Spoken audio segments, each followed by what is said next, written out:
So I talked a little bit about, tiers of whiskey, your ultra premium brands and how they're quite desirable and what those casks may or may not go for, hence why, Macallan casks sell in the millions.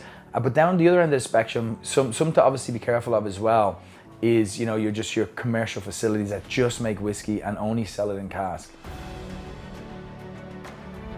If you buy a cask of whiskey from a commercial no-name facility that are just pumping out whiskey, they're pumping it out for brands. So there is people buying it and consuming it, they're brands. So when you buy one of those casks, you might buy it for 2,000 or 3,000 euros or pounds a cask. But its value in the future when it's 5-10 years old, the only real people you're going to be able to sell it to are those other brands. You can't really sell it to collectors because it's not collectible. There's no brand associated with it. You can't really sell it to independent bottlers or put it on auction sites because no one's going to have any interest in it. There's too much of it made and there's no brand associated. So when you're selling it to an actual physical brand that's just going to use it and put it into their blends, the problem is they're only going to pay you, the really, really tight commercial rate that they're willing to pay so they can turn a profit. So your margin is just so much smaller. So you got to be careful when you're buying that commercial kind of unbranded whiskey.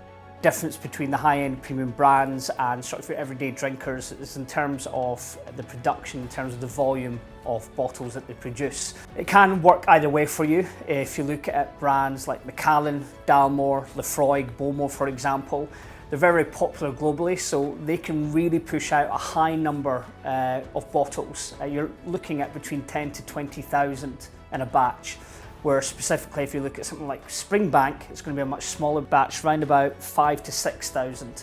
And in terms of a higher production, there's going to be a much bigger consumption, so therefore the brand notoriety goes up, but therefore it's really hard to get hold of those casks.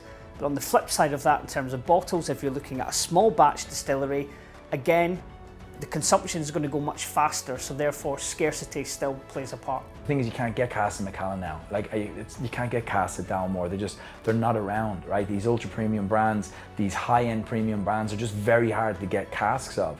You've got to keep that in mind when you're looking to invest out what you can get versus where that company's going to be in the future versus what category they're sitting in. And then that's how I make my decisions.